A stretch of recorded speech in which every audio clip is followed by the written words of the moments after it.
तर मॅडमला मी विनंती करतो की आजच्या या पेट व्याख्यानमालेची सुरुवात अ, आपण करावी ही विनंती.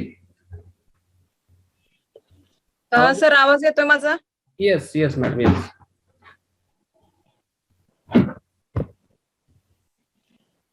तर ई स्मार्ट गुरुजी या पोर्टलच्या माध्यमातून आमचे मित्रवर्य विजागत सर त्यांचे विविध उपक्रम तर ते राबवितातच, कारण टेक्नोसेवी टीचर म्हणून त्यांचा हातखंडा आहेच.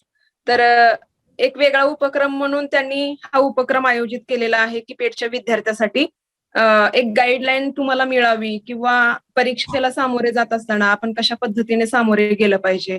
तर या हेतूने किंवा या दृष्टिकोनातून सरांनी हा उपक्रम या ठिकाणी आयोजित केलेला आहे. तर पेट मार्गदर्शन या कार्यक्रमामध्ये माझे सहकारी प्राध्यापक बागवान सर हेही उपस्थित आहेत. त्याचबरोबर माझे आणखीन एक सहकारी डॉक्टर बंडगर सर, ते सध्या टीईटीचं मार्गदर्शन करण्यामध्ये थोडंसं जरा बिजी आहेत, ते जॉईन होतीलच नंतर. त्याचबरोबर सर्व जे पीएचडी साठी पात्र झालेले विद्यार्थी आहेत, ज्यांना डॉक्टरेट पदवी प्राप्त करायची आहे, त्या इच्छेने किंवा त्या हेतूने, त्या जिज्ञासेने ज्यांनी ज्यांनी पेटसाठीचा फॉर्म भरलेला आहे, असे सर्व महाराष्ट्रामध्ये या परीक्षेसाठी बसलेले जे या ग्रुपशी जॉईन झालेले आहेत, असा सर्व विद्यार्थी परिवार असेल किंवा शिक्षक परिवार असेल. आता शिक्षकासाठी तर खूप सुंदर असं एक GR आलेला आहे. तुम्हाला भविष्य काळामध्ये तुमचं भविष्य जर उज्ज्वल बनवायचं असेल तर पीएचडीचा काय उपयोग होऊ शकतो हे सुद्धा तुम्हाला सगळ्यांना ज्ञात झालेलं असेलच, की वेगवेगळ्या वर्ग अधिकारी पदावरती सुद्धा जाण्याची जी तुमची इच्छा असते, तर ती या परीक्षेच्या माध्यमातून किंवा ही डिग्री मिळविली तर तुम्हाला त्यापुढेही कार्य करता येऊ शकेल. अशा पद्धतीने तुम्हाला त्या संदर्भात हा विचार जो आहे तो चांगलाच आहे. आणि एक जीवनामध्ये चांगल्या पद्धतीनं शैक्षणिक क्षेत्रामध्ये असेल किंवा व्यक्तिगत क्षेत्रामध्ये असेल, एक स्वतःचा हातखंडा असेल किंवा या स्वतःचं एक नाव लौकिक असेल किंवा एक वेगळेपण आपल्याला जर सिद्ध करायचं असेल, तर अशा वेगवेगळ्या या शैक्षणिक पदव्यांच्या माध्यमातून आपण आपला स्वतंत्र वैयक्तिक ठसा जो आहे तो ठसा आपण समाज मनावरती असेल किंवा विद्यार्थी जीवनावरती असेल किंवा स्वतःच्या व्यक्तिमत्वामध्ये भर टाकण्यासाठी असेल, तर या गोष्टीचा उपयोग जो आहे तो आपल्याला जीवनामध्ये करता येतो. आणि अशाच पद्धतीचा हा कार्यक्रम सरांनी आयोजित केलेला आहे. सरांचं मी खूप खूप धन्यवाद या ठिकाणी व्यक्त करते की विद्यार्थ्यांना खऱ्या अर्थाने गाईडलाईन मिळावी, त्यांच्या जीवनाला दिशा मिळावी म्हणून हा कार्यक्रम आपण आयोजित केलेला आहे. तर आपण आता मेन जो मुद्दा आहे आपला त्या मुद्द्याकडे वळूया. बऱ्याच जणांनी या पेट परीक्षेसाठी फॉर्म आपण भरलेला आहे. पेट परीक्षेची जी खरी तुम्हाला माहिती मिळाली असेल तर ती 12 जुलै 2021 ला आपण ती जाहिरात पाहिली आणि तिथूनच 12 जुलैच्या आत ती जाहिरात आलेली होती आणि 12 जुलै 2021 पासून ते जवळपास 8 ऑगस्ट 2021 पर्यंत आपल्याला म्हणजे आजही तुम्ही फॉर्म भरू शकता. जे कोणी अजून भरलेले नाहीत तर त्या व्यक्तींनी काय म्हणजे आज फॉर्म तुम्ही भरू शकता, म्हणजे तुम्हाला मुदत दिलेली आहे. तर याच्यासाठीची असणारी जी पात्रता आहे किंवा मग नेमकं आपलं शैक्षणिक क्वालिफिकेशन काय असावं या संदर्भात पण बऱ्याच अंशी आपल्याला माहिती असतं. परंतु काही विद्यार्थी हे पीजी डिग्रीच्या पहिल्या वर्षामध्ये, दुसऱ्या सत्रामध्ये असतात, काही जण तिसऱ्या सेमिस्टरमध्ये असतात, काही जण चौथ्या सेमिस्टरमध्ये असतात. तर असा एक प्रश्न निर्माण होतो की मग या परीक्षेला शैक्षणिक पात्रता काय आहे किंवा कोण कोण फॉर्म भरू शकतो किंवा या परीक्षेसाठी कोण कोण ऍप्लिकेशन करू शकतो. तर ज्यांचं मास्टर डिग्री पूर्ण आहे आणि युजीसी जे अप्रूव्ड कॉलेजेस आहेत किंवा विद्यापीठ आहेत त्या विद्यापीठामधून आपण जी पदवी जी आहे, मास्टर डिग्री जी आहे, पोस्ट ग्रॅज्युएशन जे आहे ते आपण पूर्ण केलेलं असावं. तर त्या व्यक्तींना या ठिकाणी पीएचडी एंट्रन्स साठी आपल्याला ऍप्लिकेशन करता येतं किंवा फॉर्म भरता येतं. किंवा ज्या विद्यार्थ्याचं MSc फर्स्ट इयर असेल, MA फर्स्ट इयर कम्प्लीट झालेलं असेल, ते सेकंड इयरच्या वर्गामध्ये असतील किंवा आता काहींचं 4th सेमिस्टर सुरू आहे, परंतु ज्या वेळेला तुम्ही पीएचडीची परीक्षा पास होऊन तुमची ऍडमिशन प्रोसेस सुरू होणार असते, तर त्यावेळेला किमान तुमच्या ऍडमिशनच्या वेळेला तुमची ती डिग्री जी आहे तर ती पूर्ण झालेली असावी. तर अशा विद्यार्थ्यांनाही या परीक्षेसाठी अप्लाय करता येतो किंवा तुम्हाला तो फॉर्म भरता येतो. तर त्या पद्धतीने आपली डिग्री जी आहे ती डिग्री मान्यता प्राप्त जे विद्यापीठ आहे, जे युजीसीने ज्यांना मान्यता दिलेली आहे, अशा विद्यापीठाची डिग्री घेणारे जे विद्यार्थी आहेत, तर ते विद्यार्थी या परीक्षेसाठी पात्र असतील. आता हे झालं शैक्षणिक पात्रता. आता शैक्षणिक पात्रता पाहत असताना हा फॉर्म अप्लाय करत असताना गुणाची देखील पात्रता जी आहे ती पात्रता आवश्यक असते. कारण त्या गुणावरूनच आपण काय करू शकतो, त्याच्यासाठी आपण पात्र ठरू शकतो. म्हणून जे राखीव संवर्ग आहे किंवा जो ओपन संवर्ग आहे, तर अशा विद्यार्थ्यासाठीचा एक वेगळी पात्रता त्यांनी दिलेली आहे. जसं की राखीव संवर्गामध्ये जे विद्यार्थी आहेत त्यांना किमान दोन्ही वर्षीची मिळून 50% गुणाची पात्रता किंवा टक्केवारी जी आहे, तर ते किमान 50% तुमचे 2 वर्षाचे मिळून त्याचा ऍग्रीगेट जो आहे तो ऍग्रीगेट कव्हर झाला पाहिजे. तर असे राखीव संवर्गातील विद्यार्थी यासाठी अप्लाय करू शकतात. आणि जे ओपन संवर्गामधले विद्यार्थी आहेत त्यांच्यासाठी गुणाची पात्रता ही 2 वर्षाची मिळून 55% आहे. म्हणजे B+ आपला कव्हर असला पाहिजे. तर B+ कव्हर असणारे विद्यार्थी या परीक्षेसाठी ते अप्लाय करू शकतात. आता ही जी परीक्षा आहे ही परीक्षा जवळपास तुम्हाला 3 तासाचा कालावधी किंवा अवधी जरी या परीक्षेमध्ये दिलेला असला तरी खरा अवधी जो आहे या परीक्षेचा तो 60 मिनिटाचा अवधी दिलेला आहे. म्हणजे जवळपास तुम्हाला 1 तासामध्ये तुम्हाला पेपर सोडवायचा आहे. तर 60 मिनिटाच्या कालावधीमध्ये जवळपास तुम्हाला 50 प्रश्न जे आहेत ते 50 प्रश्न, त्या प्रश्नाचं बहुपर्यायी प्रश्न असतील, त्या प्रश्नाची उत्तरं तुम्हाला त्या 60 मिनिटाच्या अवधीमध्ये तुम्हाला द्यावी लागणार आहेत. आता ही जी पेटची एक्झाम आहे किंवा ही पेटची जी परीक्षा आहे ही 2 दिवस त्यांनी विभागलेली आहे. पहिल्या पेपरसाठी 17 तारखेला तुमचा पहिला पेपर असेल, जो सामान्य ज्ञानावर आधारित असेल किंवा संशोधनाचा तुमचा ऍप्टिट्यूड असेल किंवा ऍटिट्यूड असेल, तो चेक करण्यासाठीचा तो पेपर जो आहे तो 17 तारखेला तुमचा तो पेपर असेल. तर तो 1 तासाचा पेपर तुमचा असेल. त्याच्यामध्ये बहुपर्यायी 50 प्रश्न विचारले जातील. 1 मार्काला 1 प्रश्न, अशा पद्धतीने प्रश्नाची रचना केलेली आहे. आता दुसरा जो पेपर आहे या परीक्षेतला पेटचा, तर तो ज्यांचा पीजीला जो स्पेशल विषय आहे, जो विषय घेऊन तुम्ही पीजी कंप्लीट केलेली आहे. आता उदाहरणार्थ एखाद्याचं MA मराठी कंप्लीट असतं, कुणाचं MA इतिहास कंप्लीट असतं, कुणाचं MA अर्थशास्त्र आहे, कुणाचं MA पॉलिटिकल सायन्स असेल किंवा इव्हन कुठलाही विषय असू द्या. मग तुमचं MA किंवा MSc ज्या विषयामध्ये स्पेशल विषयामध्ये तुम्ही पूर्ण केलेली आहे, तर पदवीला त्या विषयाचा असणारा जो अभ्यासक्रम आहे आणि पदव्युत्तर लेवलला म्हणजे पीजीला त्या विषयाचा जो अभ्यासक्रम तुम्ही कव्हर केलेला आहे किंवा अभ्यासक्रम तुम्ही अभ्यासलेला आहे, तर त्या अभ्यासक्रमावर आधारित 50 मार्काची तुमची टेस्ट 18 तारखेला 1 तासाची असेल. तर त्या दृष्टिकोनातून या 2 पेपर संदर्भात जो आहे, या 2 पेपर संदर्भात तुम्हाला विचार करावा लागणार आहे. मग आपल्याला असं वाटतं की पहिला पेपर ठीक आहे, जनरलचा आहे, तो आपण सोडवू शकतो, पण असं नाहीये.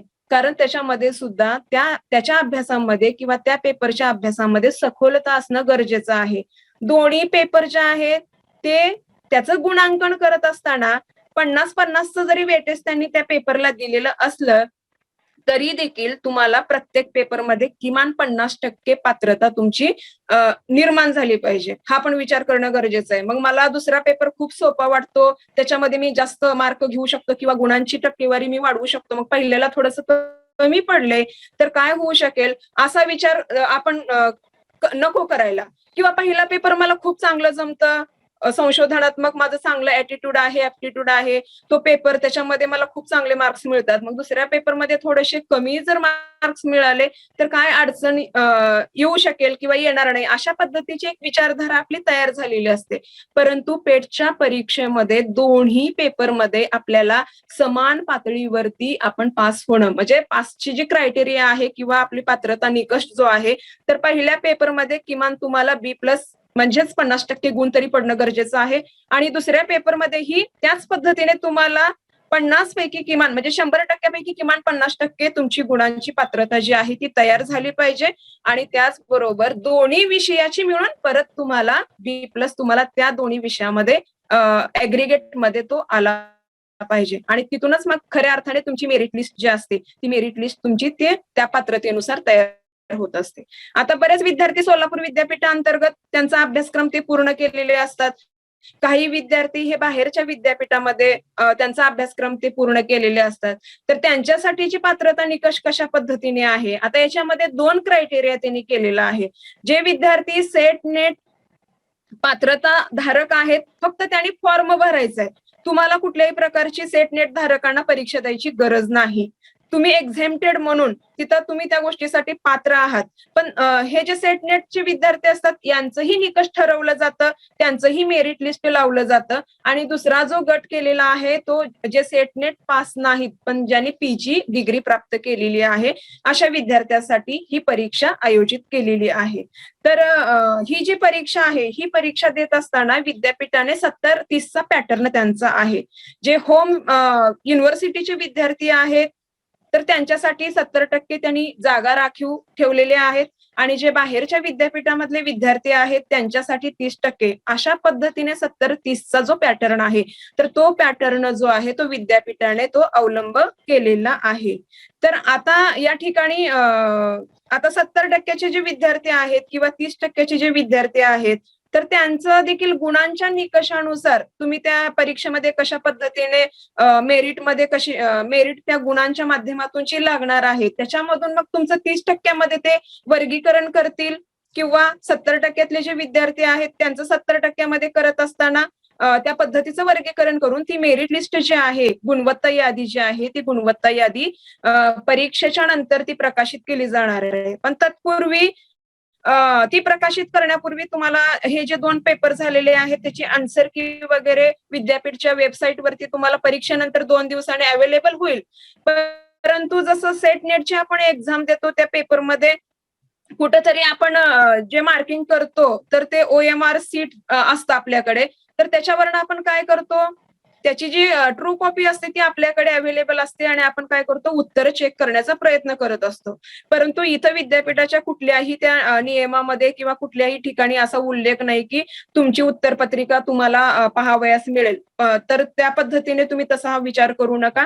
तुम्हाला लक्षात येते की आपण कोणकोणते प्रश्न जे आहेत किंवा क्वेश्चन आपण सोडवलेले आहेत तर ते थोडंसं आठवून आपल्याला त्या आन्सर कीची तुलना जी आहे तर ते आपल्या उत्तराशी आपल्याला करता येऊ शकेल. असं कुठल्याही पद्धतीने तुम्हाला जे प्रश्न परीक्षेमध्ये आलेले आहेत त्या प्रश्नाची यादी किंवा त्या प्रश्नाची प्रश्नपत्रिका जी आहे ऑनलाईन पद्धतीने एक्झाम असल्या कारणाने ती तुम्हाला बघावयास मिळणार नाही. म्हणून आपण खात्रीने या गोष्टीकडे लक्ष देणं गरजेचं आहे असं मला वाटतं. तर त्या पद्धतीने सुद्धा आपण विचार केला पाहिजे. आता जवळपास हे 2 प्रश्नपत्रिका बहुपर्यायी प्रश्नावर आधारित आहेत. प्रत्येक प्रश्नाचे 4 पर्याय तुम्हाला दिले जातील. त्या पर्यायापैकी योग्य पर्याय जो आहे तो पर्याय तुम्ही निवडायचा आहे. 100 जे गुण आहेत दोन्ही प्रश्नपत्रिकेचे तर त्या 100 गुणाचं परत 70 मध्ये कन्व्हर्ट करून तुमची जी गुणवत्ता यादी आहे तर ती गुणवत्ता यादी ते जाहीर करणार आहे. आता लॉग इनचा कालावधी तुम्हाला 2 तासाचा दिलेला आहे. तुम्ही ज्या वेळेला ह्या विद्यापीठाची ज्या वेळेला तुम्हाला लिंक अवेलेबल होईल तर त्या वेळेला 2 तासाचा अवधी तुम्हाला दिलेला असतो. तर काही तांत्रिक अडचणी पण येऊ शकतात, मधूनच नेटवर्कचा प्रॉब्लेम येऊ शकतो. त्याच्यामुळे तुमचा तो कालावधी त्या ठिकाणी जरी काउंट जरी केला असला पण जिथून तुमचा कालावधी सुरू होतो तो 1 तासाचा तिथं तुमचा कव्हर करणं गरजेचं आहे. पण काही टेक्निकल अडचणी आल्या मधूनच तुमचा मोबाईल बंद झाला असेल तर तो कालावधी तिथं काउंट केला जातो आणि परत आणि आपण आपलं जे आहे ते स्टार्ट करून सुरू आपण करू शकतो. तर वेळोवेळी वेळापत्रकामध्ये काही बदल वगैरे होतात नंतरच्या कालावधीमध्ये त्याकडेही लक्ष आपण देणं गरजेचं आहे. आणि या परीक्षेमध्ये निगेटिव्ह मार्किंग सिस्टीम नाही हे पण लक्षात घ्या. म्हणजे तुम्हाला चांगली संधी आहे. जे काही तुम्ही प्रश्न सोडवणार आहेत तर ते परिपूर्ण 50च्या 50 तुम्ही प्रश्न सोडवणं गरजेचं आहे. या ठिकाणी जसं MPSCच्या परीक्षेमध्ये निगेटिव्ह सिस्टीम वगैरे असते तर त्या पद्धतीची सिस्टीम या ठिकाणी नाही. तर तुम्ही 50 प्रश्न जे आहेत तर ते निगेटिव्ह मार्किंग नसल्या कारणाने चांगल्या पद्धतीने तुम्ही ते प्रश्न सगळे कव्हर करू शकता. त्याच्यानंतरचं आहे की जे 60 वर्षापुढीलचे व्यक्ती आहेत, आता आपल्या ग्रुपला बहुतेक त्या पद्धतीचं नाहीये पण त्यांच्यासाठीच्या काही सूचना किंवा क्रायटेरिया जे आहे तर ते विद्यापीठाच्या ग्रुपवरती त्यांनी वेबसाईट वरती दिलेलं आहे. त्याच्यानंतरचं आता तुम्ही ही जी परीक्षा देणार आहे तर ती परीक्षा दिल्यानंतर जे सेट किंवा नेट झालेले विद्यार्थी आहेत तर त्यांचं 70-30 मध्ये सुद्धा त्यांनी क्रायटेरिया हे केलेलं आहे. आता क्रायटेरिया तो करत असताना ज्या विद्यार्थ्यांना त्यांच्या पीजीला किती मार्क्स पडलेत, त्यांना किती टक्केवारी आहे हा विचार केला जातो आणि परत त्या विद्यार्थ्याची मुलाखत घेतली जाते आणि 70 आणि 30 मुलाखतीसाठी 30% अशा पद्धतीचं वर्गीकरण करून ते काय करतात तर त्या पद्धतीची मुलाखत घेऊन तुमची गुणवत्ता यादी जे सेट नेट धारक आहेत तर ते सेट नेट धारकाची गुणवत्ता यादी ही आयोजित केली जाते किंवा विद्यापीठाच्या वेबसाईटवरती प्रकाशित केली जाते.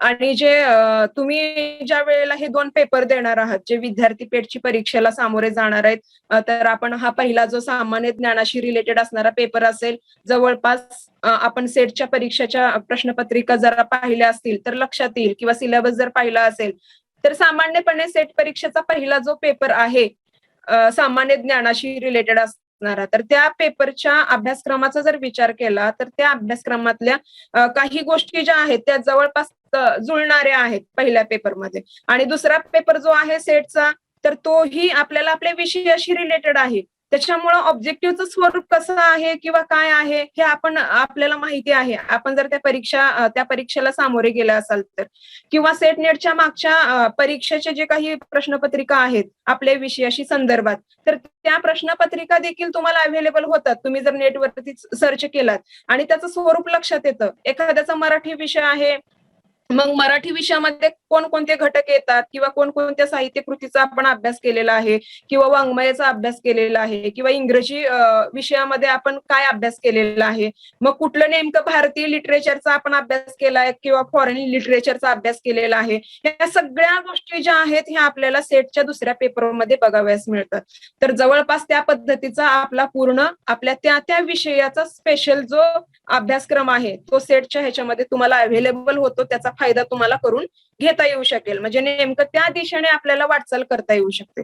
आता बघा जवळपास आज 8 तारीख आहे म्हणल्यानंतर एक 9-10 दिवस तरी किमान तुम्हाला अभ्यासासाठी वेळ आहे. मग कुठल्या पेपरसाठी आपण कसा वेळ द्यायचा आता हे दोन्ही पेपर तितकेच महत्वाचे आहेत. दोन्हीला समान वेटेज असणं गरजेचं आहे. पहिल्या पेपरमध्ये थोडे कमी पडले दुसऱ्यात मग मी थोडंसं वर येईन असं मुळीच नाही कारण तुमची गुणवत्ता जी ठरणार आहे ही दोन्ही पेपरला समान त्याच्यामध्ये मिळणाऱ्या गुणावरून तुमची गुणवत्ता निकष ठरणार आहे. त्याच्यामुळे दोन्ही पेपरला तुम्हाला तितकंच वेटेज देणं गरजेचं आहे. म्हणजे पहिला पेपर ही तितकाच महत्वाचा आहे आणि दुसरा पेपर ही तितकाच महत्वाचा आहे हे लक्षात घ्या. आता जवळपास अशा पद्धतीने विद्यापीठाच्या वेबसाईटवरती किंवा पोर्टलवरती जर गेलात तर तुम्हाला या परीक्षेला कोण कोण पात्र होऊ शकतं टाइम टेबल त्यांनी दिलेला आहे. त्या टाइम टेबलमध्ये जाहिरात कधी निघाली तुमची फॉर्म भरण्याची मुदत शेवटची किती तारीख आहे या संदर्भात त्यांनी सूचना तिथं केलेल्या आहेत. त्याच्यानंतर तुमचा फर्स्ट पेपर जो आहे तो फर्स्ट पेपर किती तारखेला आहे दुसरा पेपर जो आहे तो किती तारखेला आहे. त्याचबरोबर तुम्ही परीक्षेला सामोरे जात असताना आपल्याकडे चांगल्या पद्धतीने मोबाईल जे आहे कारण आपण बरेच जण मोबाईलच्या साह्याने आपण ही परीक्षा देतो किंवा कोणी संगणकाचा वापर करून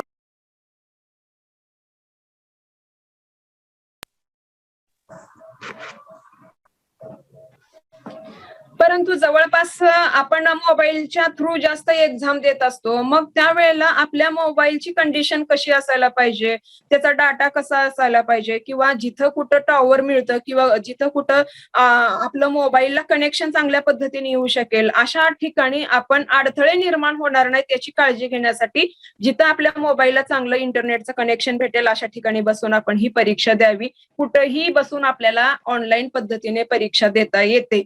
असं नाही की आता मी शेतामध्ये माझं घर आहे मग तिथं मला जमेल का किंवा मी आता इथं कामावरती आहे. तुमचं काम करत करत तुम्हाला कुठेही बसल्या ठिकाणी आपल्याला ह्या परीक्षेला सामोरे जाता येतं. उलट ह्या कोरोनामुळे हा फायदा तुम्हाला घेता येतो की बरंच जवळपास सोलापूरला जाऊन वेगवेगळ्या सेंटरवरती बरीचशी गर्दी होते पेटच्या परीक्षेच्या वेळेला पण तुम्ही लकी आहात घरच्या घरी सुरक्षित पद्धतीने आपल्याला या परीक्षेला सामोरे जाता येतं. मग मोबाईलची रेंज चांगली यावी मोबाईल डाटा आपल्याकडे शिल्लक असावा किंवा आपण आपलं जे चार्जिंग आहे तर ते चार्जिंग चांगल्या पद्धतीने आपल्याला हे करता यावं. चार्जिंग आपलं फुल असणं गरजेचं आहे. या पद्धतीचा विचार देखील करणं गरजेचं आहे. बऱ्याच अंशी काय होतं, आपल्याकडे खूप नॉलेज असतं किंवा बऱ्याचसा आपण अभ्यास केलेला असतो. घाई गडबडीमध्ये सुद्धा आपण एखादा प्रश्न सोडवत असताना, क्लिक करत असताना तो व्यवस्थित देखील करणं गरजेचं आहे. कारण काही अनुभव अशा आहेत, की आमचे काही विद्यार्थी परीक्षा देतात. परंतु बऱ्याच वेळेला त्या घाई गडबडीमध्ये क्लिक केलं असं त्यांना जाणवतं किंवा माझं उत्तरपत्रिका मी सक्सेसफुली हे सेंड केलेली आहे असं बऱ्याच जणांना वाटतं. परंतु काही जणांच्या घाई गडबडीमुळे सुद्धा एखादा प्रश्न हे होऊ शकतो. तर त्या पद्धतीची काळजी म्हणजे साध्या साध्या गोष्टीची परीक्षेमध्ये जर काळजी घेतली तर नक्कीच आपल्याला चांगल्या पद्धतीनं या परीक्षेला सामोरं जाता येतं.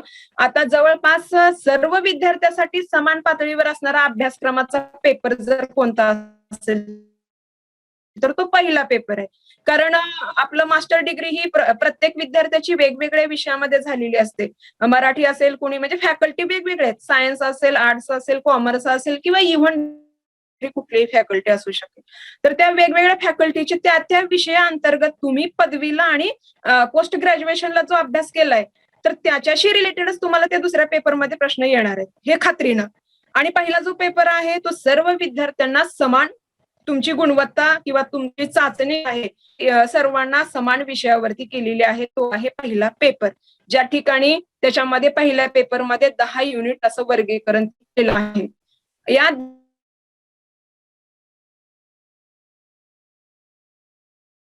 मार्काची आपली परीक्षा आहे. तर पहिला जो युनिट त्याच्याशी रिलेटेड फक्त आपण एक मोघम त्या युनिटशी संदर्भात चर्चा करणार आहोत. जर डिटेलमध्ये आपल्याला या संदर्भात माहिती हवी असेल तर आपण नंतर सुद्धा या संदर्भातची वर्कशॉप आपण आयोजित करूया तुमच्या प्रतिसादानुसार. आता या पहिल्या पेपरमध्ये बघा उच्च शिक्षण प्रणालीशी रिलेटेड हे पहिलं टॉपिक आहे. आता या पहिल्या टॉपिकमध्ये जे आपल्याकडे असणाऱ्या ज्या उच्च तंत्रज्ञानाच्या क्षेत्रामध्ये ज्या संस्था कार्यरत आहेत शिक्षण संचालनालयाच्या माध्यमातून, मग प्राथमिक शिक्षण विभाग असेल, माध्यमिक शिक्षण विभाग असेल, विद्यापीठीय शिक्षण विभाग असेल, हे जे काही वरच्या पातळीपासून ते खालच्या पातळीपर्यंत शिक्षणाची जी लेवल आहे त्याच्याशी रिलेटेड तुम्हाला काही प्रश्न असतील किंवा त्या पद्धतीचा सिलेबस जो आहे तो अभ्यासक्रम या युनिटमध्ये अवेलेबल आहे. तर दुसरा जो युनिट आहे माहिती संप्रेषण तंत्रज्ञान म्हणजेच आयसीटीशी रिलेटेड तुम्हाला त्यावरती सुद्धा प्रश्न येणार आहेत.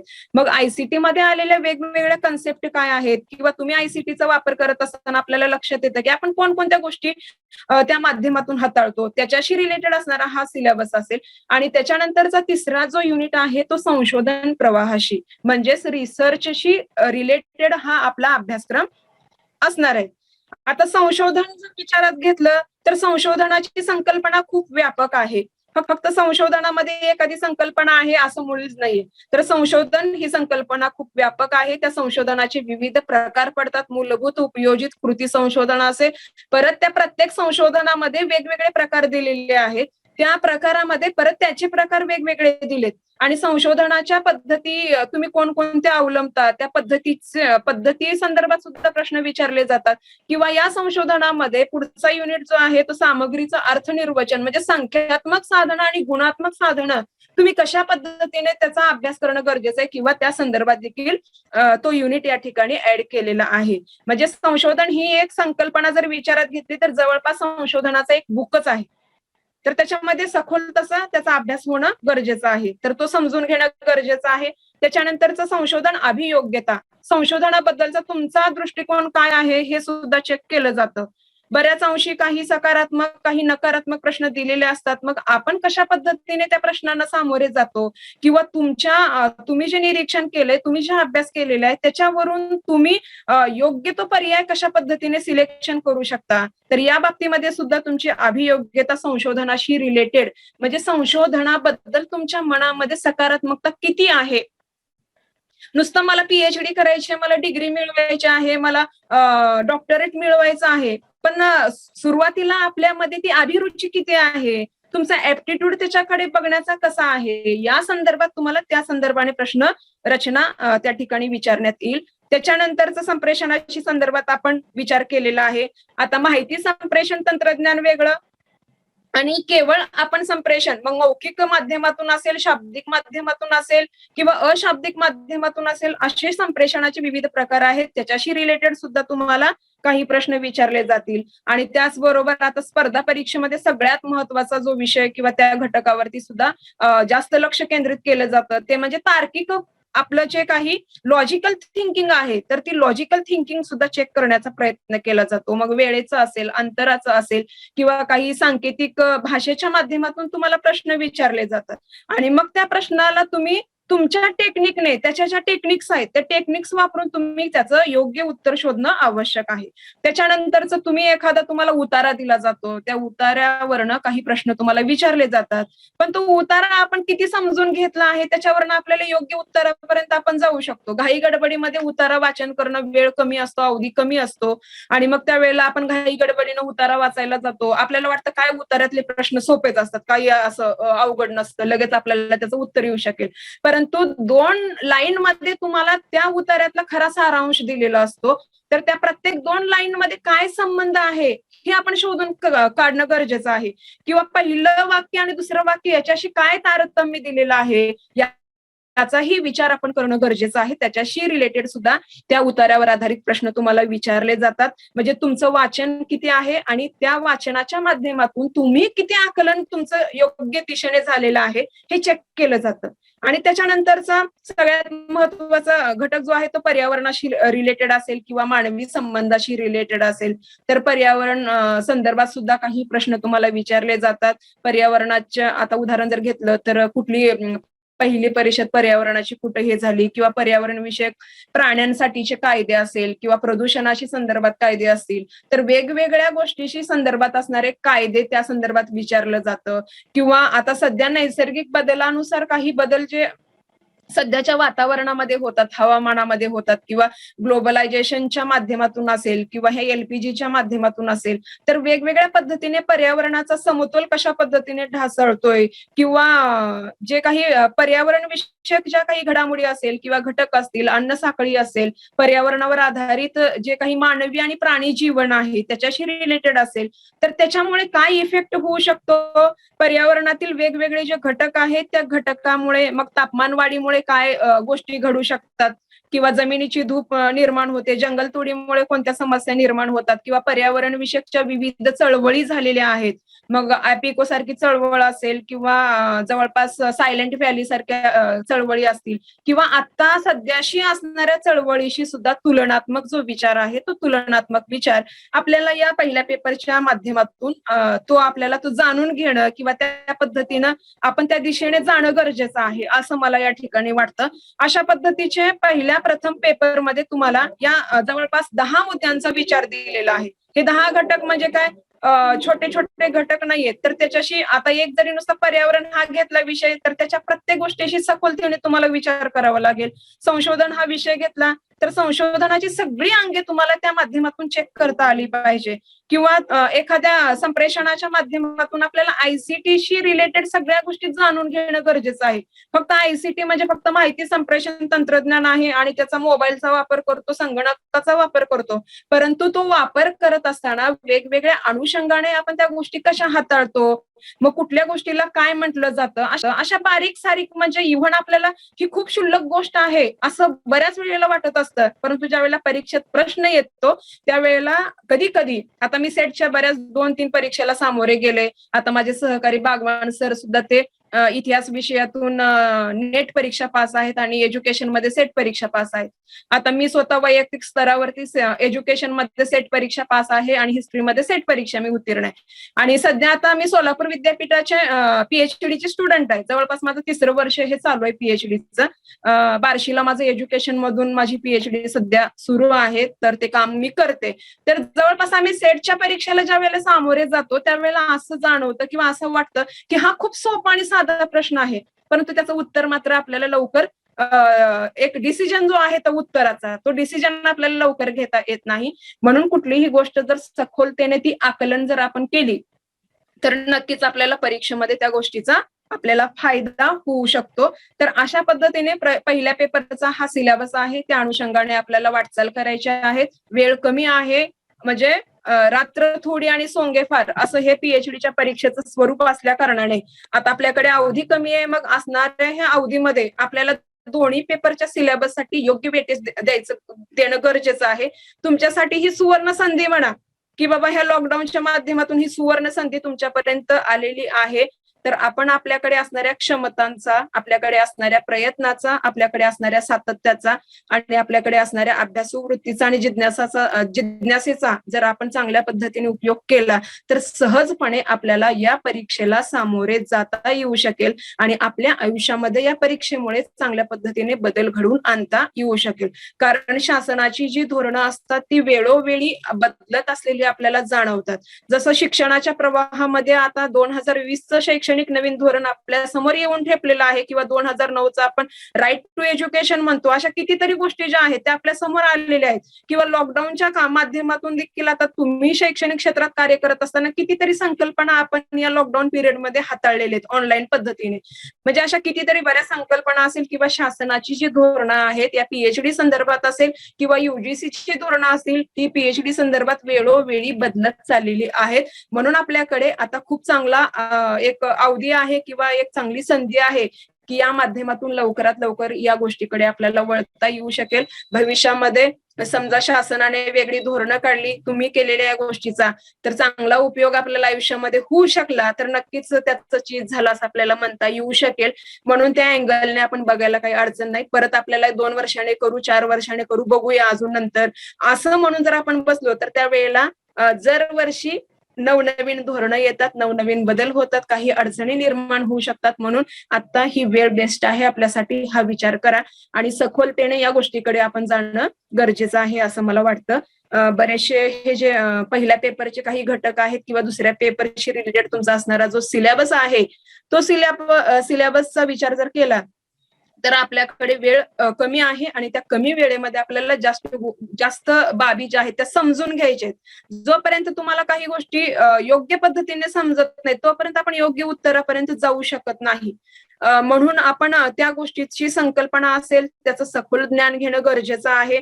जर तुमचा प्रतिसाद असेल यापुढे की आपलं जे कॉमन पेपर असेल त्या पेपर संदर्भात असेल तर आपण डिटेलमध्ये आपण त्या पद्धतीने मार्गदर्शन सुद्धा यापुढच्या कालावधीमध्ये आपण करूया. पण तुमचा प्रतिसाद कसा आहे त्यावरून आपल्याला पुढचा निर्णय घेता येऊ शकेल. तर जवळपास पीएचडी 8 तर पुण्यश्लोक अहिल्याबाई होळकर सोलापूर विद्यापीठ सोलापूर अंतर्गत तर जवळपास पेट 8 ही परीक्षा या ठिकाणी आयोजित केलेली आहे. तर 17 आणि 18 तारखेला ह्या 2 दिवशी तुमचा ऑनलाईन पेपर असेल. तर तो पेपर देत असताना आपण त्या विद्यापीठाचे जे हे रूल आहेत मी आता ते तुम्हाला सांगितलेले आहेत. बहुतेक आपण पात्र असल्यामुळेच बरेच जण आपण तो फॉर्म भरतो हे पण माहिती आहे मला.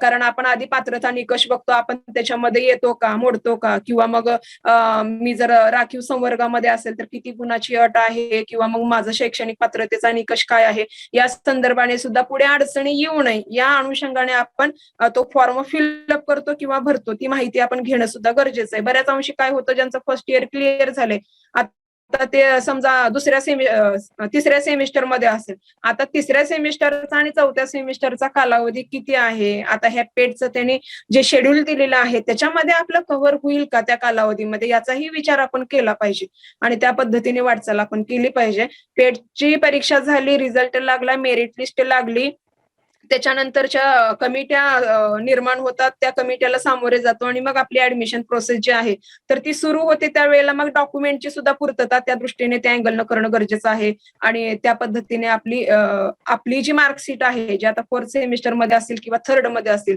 तर ऍडमिशनच्या वेळेला तुम्हाला तुमची मार्क लिस्ट त्या ठिकाणी तयार असणं गरजेचं आहे.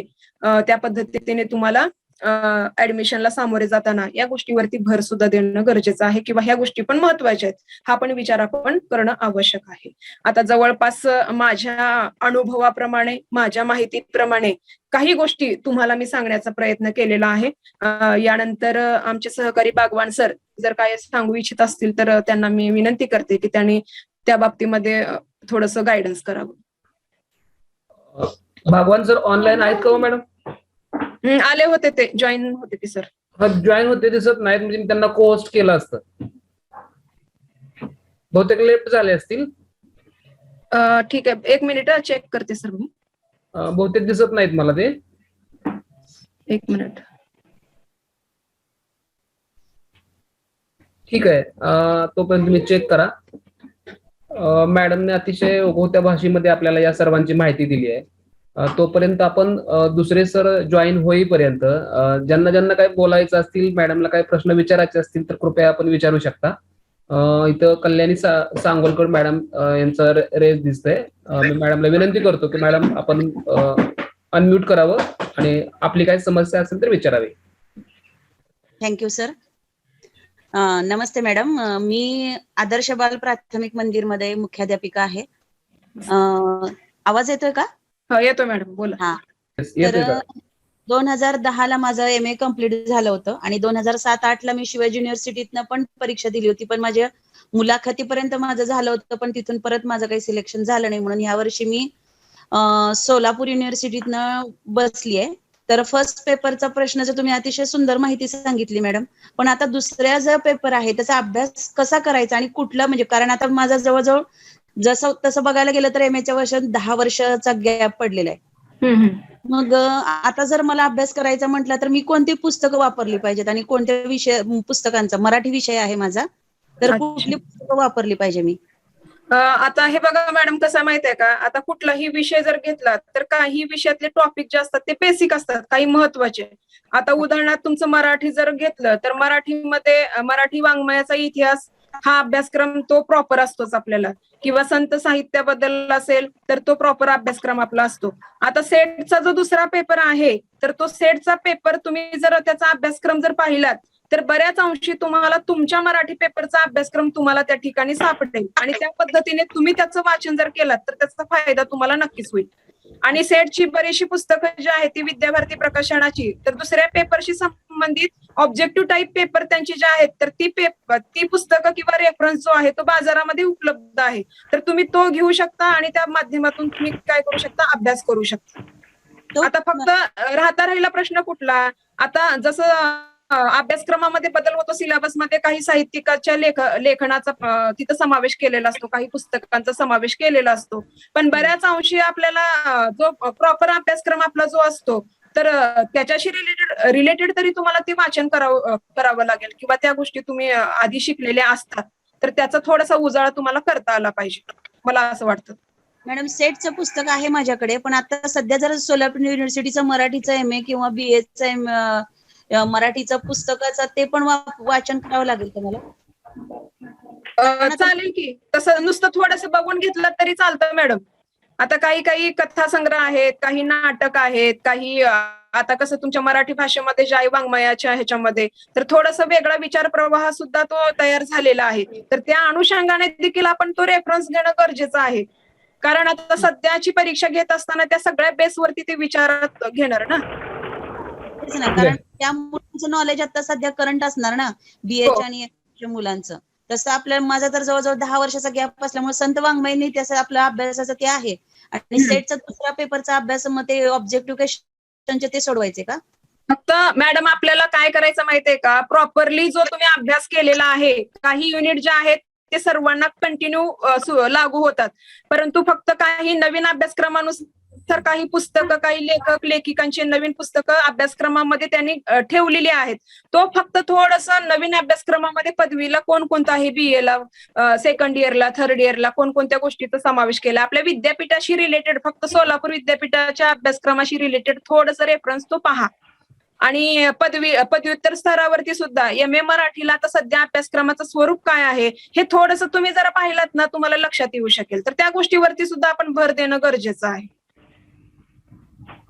Thank you madam. यानंतर जाधव सर तुम्हाला काय बोलायचं आहे का? नाही नाही नाही, काय नाही sir. Okay. Hansraj Desai sir. हा सर. हॅलो. तुम्ही तुमची काय समस्या असतील तर तुम्ही मॅडमला बोलू शकता. मॅडम, हे हंसराज देसाई सर नाशिक जिल्ह्यातील जिल्हा परिषद शिक्षक इथे कार्यरत आहेत आणि ते सर्जनशील फोरम म्हणून एक शिक्षकांचं असं वेगळं व्यासपीठ चालवत आहेत. तर मी सरांना विनंती करतो की तुम्हाला काय समस्या असतील किंवा काय PhD संदर्भात अडचणी असतील तर आपण बोलू शकता. नमस्ते सर. नमस्कार मॅडम. माझा मराठी विषय आहे, पण मी पुणे विद्यापीठाचे साठी फॉर्म भरलेला आहे त्या ठिकाणी. बर. मग तुम्ही त्या विद्यापीठाच्या ह्याच्याने थोडस सिलेबस तो बघा सर. बऱ्यापैकी काही गोष्टी साम्य असतात विद्यापीठाच्या ह्याच्यामध्ये. बरोबर तर आहे. त्या पद्धतीने थोडंसं साम्य आणि थोडंसं वेगळेपण काय आहे हे जर तुम्ही जाणून घेतलात ना, तर बाकी इव्हन परीक्षेचं स्ट्रक्चर त्याने दिलेलं असतंच आपल्याला, कशा पद्धतीने आपण हे केलं पाहिजे. तर तुम्ही सांगितले नाही असे जे घटक आहेत त्यांनी दिले तिथं, पण गंमत अशी की आता एवढं 10-12 दिवसात कसं कव्हर करायचं हा मोठा प्रश्न आहे आमच्या पुढचा. हो, बरोबर आहे. त्यासाठी काही वेगळं काही सांगता आलं तर सांगा. आता त्यासाठी तुम्हा सर्वांचा प्रतिसाद असेल तर आपले जे कॉमन युनिट आहेत ना, तर त्याचे जी स्पेशल जे विशेष तज्ञ असतील किंवा त्या संदर्भात ज्यांना खरंच चांगल्या पद्धतीने सखोल त्यांचं अध्ययन झालेलं आहे किंवा त्या संदर्भात ते चांगलं मार्गदर्शन करू शकतील, तर त्या पद्धतीनं आम्ही यापुढची वाटचाल आम्ही करू. फक्त राहता राहिला दुसरा पेपर, तो तुम्हाला तरी वैयक्तिक प्रत्येकाचा विषय वेगळाच आहे. तर त्या लेवलवरती तुम्हाला ज्या काही ऑडिओज वगैरे उपलब्ध होतील किंवा युट्यूबला काही माहिती अवेलेबल होईल, तर त्या पद्धतीने अधिक माहिती घेण्याचा प्रयत्न तुम्ही करू शकता या माध्यमातून. चालेल. पण तरी पण पहिल्या पेपरसाठी घेता आलं तर घ्या मॅडम, आम्ही हजर आहोत, काही अडचण नाही आम्हाला. नक्की सर, बघूत आता ई स्मार्ट पोर्टलचे जे प्रमुख आहेत सर, काय त्यांच्या ह्याच्यानुसार त्यांनी आम्हाला संधी दिली, त्यामुळे तुमच्या पुढे आम्हाला व्यक्त होता आलं या माध्यमातून. असंच दररोज 1 तास घेता आला तर बरं होईल थोडस. आणि तो पेपर सगळ्यात दोन्ही पण पेपर महत्वाचे आहेत. आपण थोडंसं आपल्या पेपरची रिलेटेड माहिती आपल्याला पूर्वज्ञान असतंच, कारण पदवीवरती थोडंसं आपण त्या पेपरला सामोरे गेलेलो असतो. पण हा पहिला पेपर पण तितकाच संशोधनात्मक अँगलनं बघणं आणि त्या दृष्टीनं त्याच्या सगळ्या बाबी ज्या आहेत त्या जाणून घेणं गरजेचं असं मला वाटतं. कारण पुढे संशोधन क्षेत्रात आपण वावरतो ना, त्यावेळेला ह्या सगळ्या गोष्टीचं ज्ञान असणं, कारण पुढची पिढी आपल्याला संशोधनात्मक अँगलनच तयार करायची, त्याच्यामुळं आधी आपला बेस तो पक्का असणं गरजेचं. नक्कीच. हो. मी ते के सागरचं संशोधनचं पुस्तक वाचतोय यांचं शशिकांत. संशोधनाची खूप पुस्तकं आहेत बरं का. संशोधनाची पुस्तकं बरीचशी आहेत. बी पंडितचं आहे, आता नवीन लेखकाची पण बरीचशी पुस्तकं आलेली आहेत. तर ते सुद्धा पुस्तकं तुम्ही सखोल आहेत ती पुस्तकं, तर त्याचा रेफर करा. ज्यांना कोणाला संशोधनाच्या किंवा पहिल्या पेपरशी रिलेटेड रेफरन्स पाहिजे असेल तर मी आधी नंतर ग्रुपवरती सेंड करते. चालेल. धन्यवाद मॅडम. ओके. अजून कोणाला काय बोलायचं किंवा वेगळ्या काही समस्या असतील तर आपण बोला. मॅडम मला बोलायचं सर, आवाज येतो का माझा? हा, येस सर, येतोय, बोला. माझा आवाज येतोय क्लिअर? हा येस, येतोय सर, येतोय. आम्ही लोखंडे सर महाविद्यालय मोडणी. नमस्कार सर्वांना माझा. नमस्ते. मॅडम दुधबाते मॅडम माझ्या बीएडच्या शिक्षक आहेत, प्राध्यापिका आहेत. त्यांच्या सखोल मार्गदर्शनामुळे मी शिक्षक बनू शकलो. पहिल्यांदा त्यांचा आभार व्यक्त करतो आणि या ठिकाणी व्यक्त होतो. मॅडम एक शंकाशी होती की आता आपण परीक्षा देतोय, कुठल्या विषयाच्या किती पोस्ट किती जागा आहेत त्याच्याविषयी थोडीच माहिती पाहिजे. चालेल सर, मी तुम्हाला मराठीच्या किती जागा आहेत, त्यामध्ये अनुसूचित किती आहे, याची एक थोडीशी माहिती पाहिजे होती. आणि दुसरं असं होतं की आता आपण ज्याप्रमाणे 1 तास बसलोय, असे 10 दिवस 1 तास बसावं आणि ज्यांना याचं एक नाममात्र शुल्क, एक बिदागी म्हणा किंवा देणगी म्हणा किंवा काय असं सगळ्याकडे घेऊन आपण एक दररोज 1 तासभर इथं बसलो तर अतिशय सर्वांचा अभ्यास होईल, तेवढंच अभ्यासाचा प्रवास सर्वजण येतील. तुमच्यासारख्या प्राध्यापिकांचं आम्हाला मार्गदर्शन लाभेल. त्याच्यावर थोडासा स्मार्ट गोष्टीने विचार करावा अशी त्यांना विनंती करतो.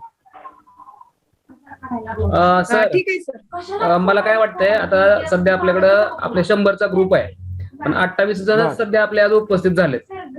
जर आपण ग्रुपला तशी पोस्ट टाकतो की ज्यांना काय वेगळं किंवा 10 दिवसासाठी काय वेगळं गाईडलाईन हवं असेल तर त्यांच्यासाठी आपण वेगळा ग्रुप करू आणि त्यांच्यासाठी पीएचडी साठी कसे पास होतील त्याच्यासाठी मी मॅडमला पण रिक्वेस्ट करेन, आपण जमलं तर त्यांना तास घ्यायला विनंती करूया आपण आपल्याकडून.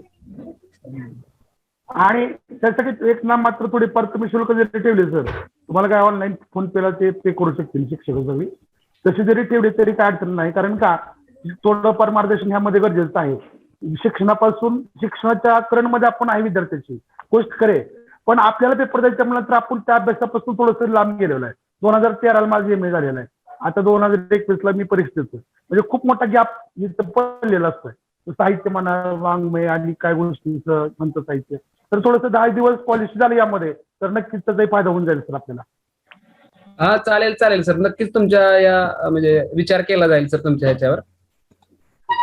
ठीक आहे. त्यानंतर अजून सर मॅडम आलेत का? सुंदर दुधबाते मॅडम अतिशय सुंदर असं या ठिकाणी व्याख्यान दिलं त्याबद्दल परत एकदा मी त्यांचा आभार व्यक्त करतो आणि थांबतो. धन्यवाद. धन्यवाद सर. मी माझ्या अनुभवानुसार काही गोष्टी सांगण्याचा या ठिकाणी तुम्हाला थोडंसं त्याचं काहीतरी मदत होईल असं मला वाटतं. तो प्रयत्न मी या ठिकाणी केलाय.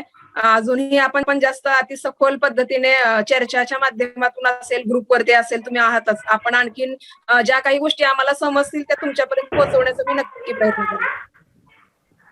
ठीक आहे. मॅडम बागवान सर उपलब्ध होत आहेत का? एक मिनिट बघते. हा. तरी आपले जे दुसरे प्राध्यापक होते बंडगर सर, यांचं टीईटीचं सध्या त्यांचं वर्कशॉप चालू असल्यामुळे ते आता उपलब्ध झाले नाहीत. तरी पण आपण जर समजा जमलं ह्या 10 दिवसात तर त्यांचं आपण मार्गदर्शन नक्कीच घेऊया. मॅडम आहेत का पण भगवान सर? हा सर, मेसेज केलाय, ते नंतर हे करतो म्हणालेत सर. ठीक आहे. तर आता हे आजचं वर्कशॉप अतिशय व्यवस्थित आणि सगळ्याला समजलंय असं मला वाटतंय. तरी पण आमच्या जिल्ह्याचे काय या ठिकाणी शिक्षक उपस्थित आहेत, त्यामुळे मला खूपच आनंद झालाय. त्यापैकी इथं सध्या पांडुरंग जाधव सर उपस्थित आहेत. ते आमच्या जिल्ह्याचे राज्याचे अध्यक्ष आहेत आणि अशा उपक्रमाला ते उपस्थित आहेत, त्याच्यामुळे आमचा अजून ग्रुप वाढलाय माझा. सर काय तुम्हाला बोलायचं असेल तर आपण मॅडमला बोलू शकता किंवा विचारू शकता, कारण तुमच्यासारखे आमचे जर नेते असे ऍडमिशन घेत असतील तर आमच्यासाठी फार मोठी गोष्ट आहे सर. सर्वप्रथम दूधभाते मॅडमचं मी आभार व्यक्त करतो. खूप छान मार्गदर्शन त्यांनी केलंय. मला थोडासा उशीर झाला जॉईन व्हायला, त्याच्यामुळे इथून पुढचं जे सेशन असतील ते कम्प्लिटली रेग्युलरली मी टायमिंगला अटेंड करेन. आणि तुमच्यासारख्या शिक्षकांनी इतकी सुंदर अशी संधी आम्हा सर्वांना उपलब्ध करून दिली, त्यामुळे तुमचं मानावं तेवढं आभार कमीच आहे. शिक्षण क्षेत्रात नेहमी आपण अशा कार्यात अग्रेसर असतो. तुम्हाला भावी कार्यासाठी पण खूप खूप शुभेच्छा. आणि मला वाटतं मॅडमने आता सांगितलं असं, जसं ग्रुपवर तुम्हाला जशी पण काही माहिती होईल तसं जर आपण ग्रुपवर थोडी थोडी शेअर केली तर नक्की आपल्या शिक्षक बांधवांना त्याचा फायदा होईल. Okay okay, thank you very much sir. Okay. अजून धन्यवाद सर. अजून कोणाला काय बोलायचं का कुलकर्णी मॅडम? हॅलो. हा येस मॅडम, गोसावी मॅडम बोला. हा, तेच आम्हाला फक्त सेकंड जे पेपर आहे की नाही आपल्या मेथडचा, त्याच्यासाठी प्रॉपर गायडन्स पाहिजे आम्हाला. नक्की कोणाकडे जाऊ दे काहीच समजेना झाले. 9-10 वर्षाचा ग्रॅप म्हटल्यासारखं. मॅडम तुमचा ज्यांचे कोणाचे असे प्रॉब्लेम्स आहेत ना, त्यांनी तो विषय टाका ग्रुपवरती. आपण त्याच्याशी रिलेटेड जो सिलेबस आहे तो तुमच्यापर्यंत आपण पोहोचवण्याचा प्रयत्न करू. हा, थँक्यू मॅडम.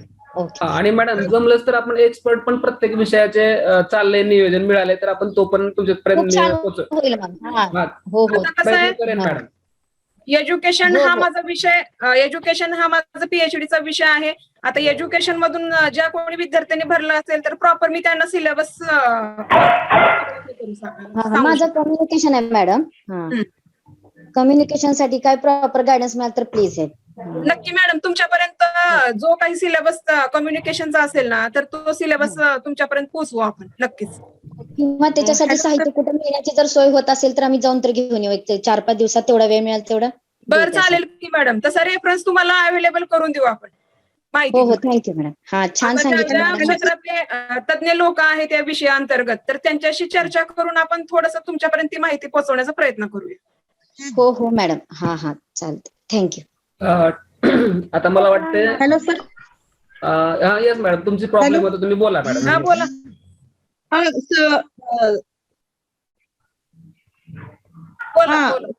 काही नाही सर, आता पोद्दार मॅडम जे म्हणाले ना तेच मला म्हणायचं होतं की प्रॉपर प्रत्येकाचे विषय वेगळे, तर त्याच्यासाठी कृपया तज्ञ कोण असेल त्यांच्याबद्दल आम्हाला माहिती मिळेल, किंवा साहित्य काय मिळालं किंवा नोट्स कुठं मिळतील याच्याबद्दल पण थोडीशी माहिती मिळावी. आणि दूधभाते मॅडमनी खूप छान मार्गदर्शन केलं, त्यांचे फार आभार. आणि सर तुम्ही हे सगळं जुळवून आणलं त्याबद्दल तुमचेही आभार. Thank you madam. शक्यतो कसं झालंय की आपापले प्रत्येक जण आपल्या बीएच्या विषयामध्ये एक्सपर्टच आहेत, पण मुद्दा आपला असा होता की पहिला हा पेपर सगळ्यांसाठी कॉमन आहे, पण सेकंड पेपरला कसं आहे की आपल्याकडे सध्या एक्सपर्ट अवेलेबल आहेत पण ते सध्या टीईटीच्या वर्कशॉपमध्ये गुंतलेत. मग त्यांचं टायमिंग आणि आपलं टायमिंग थोडंसं ऍडजस्ट करून आपण त्यांना पण बोलवायचा प्रयत्न करणार आहोत. तरी पण मॅडम आहेतच ग्रुपमध्ये, आपण ग्रुपला पण तुम्ही समस्या विचारू शकता. आणि कारण विषय वेगवेगळे आहेत ना सर्वांचेच. मराठी वेगळा पडतो, त्याचा सिलेबस वेगळा, हिंदीचा वेगळा असणार, इंग्रजीचा वेगळा, म्हणजे प्रत्येक विषयाचा फॅकल्टीनुसार त्यांचा सिलेबस हा वेगळाच असणार आहे. त्याच्यामुळे त्या हो. त्या विषयामधले जे तज्ज्ञ आहेत त्याच तज्ज्ञ लोकांचंच मार्गदर्शन तुम्हाला असणं आणि रेफरन्स वगैरे कोणती हवी आहेत त्या संदर्भात मार्गदर्शन त्यांचंच म्हणजे तुम्हाला योग्य ठरेल असं मला वाटतं. हो बरोबर आहे मॅडम. माझा पण आता इंग्लिश विषय आहे त्याच्यामुळं आणि कसं झालंय आपण जे शिकवतो त्याच्या व्यतिरिक्त वेगवेगळे घटक आता त्याच्यामध्ये पेपरमध्ये असणार आहेत आणि त्यांचा सगळा विसर पडलेला आहे. त्यामुळं प्रॉपर नेमकं कसं अभ्यास करावा आणि कोणत्या घटकांवरती फोकस करावं हे थोडं कळलं तर खूप बरं होईल. ठीक आहे मॅडम. पण शक्यतो मी तुम्हाला आता म्हणजे असं सांगू शकते की बाबा आता सेटचा जो सिलेबस आहे तुमच्या प्रॉपर पेपरचा तर तो तुम्ही हाताळायला सुरू करायला काय अडचण नाहीये. कारण बराचसा तुम्हाला अनुभव येईल परीक्षेमध्ये की आपण त्याच गोष्टीवरती परीक्षेमध्ये तुम्हाला भर दिलेला जाणून येईल. तर शक्यतो तुम्ही आता ती सेटचा जरा सिलेबस थोडंसं बघा, तुम्ही रेफर करा, त्याचं अवलोकन करा, तर सुरुवात करायला काय अडचण नाहीये. म्हणजे त्याच्यापेक्षा वेगळं पण काय असं म्हणजे तुम्हाला हे केलं जाणारच आहे, विचारतीलच. पण बहुतांशी त्या त्या विषयाचे स्पेशल असं सेटसाठीच टोटल त्यांचा पदवी आणि पदव्युत्तर स्तराचा विचार करून सेटच्या अभ्यासक्रमामध्ये समावेश केलेला आहे. म्हणजे प्रॉपर तुम्हाला तसं गाईड आहेच ते तुमच्यासाठी. थोडंसं काय बदल आहे ते फक्त तुमच्यापर्यंत आणि त्यातल्या त्यात वेगवेगळ्या विद्यापीठाचे विद्यार्थी परीक्षेला बसले त्या वेगळ्या विद्यापीठामध्ये काय त्याने सिलेबस दिलेला आहे, फक्त हे प्रॉपर आपल्याला माहित असणं आवश्यक. पण शक्यतो ही गाईड तुमच्यासाठी महत्वाची आहे की सेटचा पहिल्या पेपरचा आणि दुसऱ्या पेपरचा जो सिलेबस आहे तो तुम्ही आतापासून रेफर करायला सुरुवात करा, कारण बऱ्याच अंशी तुम्हाला त्या गोष्टीचा फायदा होणार आहे नक्कीच. हो मॅडम, धन्यवाद. ठीक आहे. आपण आता जवळपास 1 तास या सत्रामध्ये सगळे सहभागी झालोत. मला तर फार आजची फिलिंग लय भारी असं म्हणता येईल, कारण की 2 प्राध्यापक नसताना सुद्धा मॅडमने अगदी 1 तास कंटिन्यू घेतलं आणि पूर्ण किल्ला लढवला. त्याच्याबद्दल मी आमच्या विजागत परिवाराच्या आणि आमच्या ismartguruji.com वेबसाईटच्या पोर्टलद्वारे मी त्यांचा सतशः आभारी आहे आणि ऋणी पण आहे. त्यानंतर आपल्या आमच्या जिल्ह्यातले संघटनेचे पदाधिकारी असोत किंवा इतर माझे मित्र परिवार असो, महाराष्ट्रातून जे या ठिकाणी उपस्थित असलेले सगळे शिक्षक, प्रत्येक उपस्थित राहून अगदी तन्मयतेने मॅडमचं जे लेक्चर आहे ते ऐकलात. त्यामुळे मला खूप आनंद झालाय आणि अशीच भविष्यामध्ये सुद्धा मी आपणास असं नवीन काहीतरी करण्याचा प्रयत्न असणार आहे. तर अजून कोणाला काही विचारायचं नाही असं समजून मला वाटतं आपण थांबायला हवं. जर तुम्हाला काही आभार व्यक्त करतो सर मी. ठीक आहे. मी लोखंडे सरांना विनंती करतो की त्यांनी आजच्या या जे व्याख्यानमाला आहे त्याचं आपण आभार प्रदर्शन करावं. सर्वात सुरुवातीला स्मार्ट गुरुजींनी या ठिकाणी सहविचार सभा किंवा आपलं गुगल मीटवर सभा केली त्याबद्दल पहिल्यांदा त्यांचं मनापासून या ठिकाणी मी सर्वांच्या वतीने आभार व्यक्त करतो. त्याचबरोबर दुधभाते मॅडम यांनी परीक्षा कधी आहे, किती मार्काला आहे, त्याचं क्वालिफाईड सिस्टम काय आहे, त्याचबरोबर B+ किती महत्वाचं आहे दोन्ही विषयासाठी, नेट फॉर्मसाठी विद्यार्थ्यांना काय तिथं सुविधा आहे, 70-30चा पॅटर्न आणि त्याचबरोबर आन्सर की कधी उपलब्ध होणार आहे, त्यानंतर लॉग इन पिरियड किती आहे, जनरल पेपरसाठी कोणतं सिलेबस आहे, मोबाईलची सिच्युएशन त्या दिवशी कशी असावी, त्याबद्दल अतिशय सुंदरपणे माहिती दिली. असं बहुआयामी व्यक्तिमत्व असलेले दुधभाते मॅडम की ज्या एक उत्कृष्ट निवेदिका आहेत, उत्कृष्ट लेखिका आहेत, उत्कृष्ट व्याख्यात्या आहेत, उत्कृष्ट अभिनय देखील करू शकतात आणि त्याचबरोबर एक अतिशय सर्व गुणसंपन्न असं त्यांचं एक व्यक्तिमत्व आहे, निराधाराला आधार देणारं एक असं व्यक्तिमत्व आहे. अशा आमच्या लाडक्या प्राध्यापिका दुधभाते मॅडम आणि सर्व प्राध्यापक वर्गांचं मी या ठिकाणी आभार व्यक्त करतो. आणि मी लोखंडे सर जी मराठीला काम करतोय सर कारभारी लय भारीमध्ये 20 तारखेला माझा एपिसोड आहे. सर्वांना विनंती करतो की 20 तारखेला संध्याकाळी 7 वाजता कारभारी लय भारी पहा. माझे 6 एपिसोड झालेले आहे, हा शेवटचा एपिसोड आहे, नक्कीच पाहाल. आणि आपला एक सहकलाकार आपल्या टीव्ही मध्ये दिसतोय याचा नक्कीच तुम्हाला आनंद होईल. धन्यवाद सर. परत एकदा सर्वांचे आभार. धन्यवाद सर. आता सगळ्यांचे परमिशन घेऊन मी जे आजची जी व्याख्यान मला पहिले आहे ते आता एंड करतोय. पण हा एंड नसून इथून पुढे कामाचा सुरुवात आहे. ज्या काही सूचना असतील ते मी ग्रुपला टाकेन. जर आपल्याला प्राध्यापक त्यांचा वेळ मिळाला तर आपण दुसरा ग्रुप जॉईन करून सुद्धा 1 दिवसाचा रोज ठेवण्याचा प्रयत्न करणार आहोत. सगळ्यांचे पुन्हा एकदा धन्यवाद. थँक्यू. धन्यवाद सर्वांनी मला ऐकून घेतलं त्याबद्दल सर्वांचे मनस्वी आभार या ठिकाणी व्यक्त करते. Okay thank you madam, thank you. आणि पहिल्या पेपरशी संबंधात कुणाला काही अडचणी असतील तर पहिल्या पेपरचं काही अडचण नाहीये. मी कुठल्याही गोष्टीबाबत तुम्हाला गाईड करू शकते. काही अडचण नाही. काही समस्या असतील तर तुम्ही त्या ग्रुपवरती पोस्ट केल्या तरी काही अडचण नाही. आणि रेफरन्स त्याचा पण हवा असेल तर ते सगळे रेफरन्स तुम्हाला तुमच्यापर्यंत ग्रुपवरती त्याची यादी पाठवेल. ठीक आहे, धन्यवाद मॅडम. खूप खूप धन्यवाद मॅडम तुमचे. तर लेफ्ट हो का मग चालेल.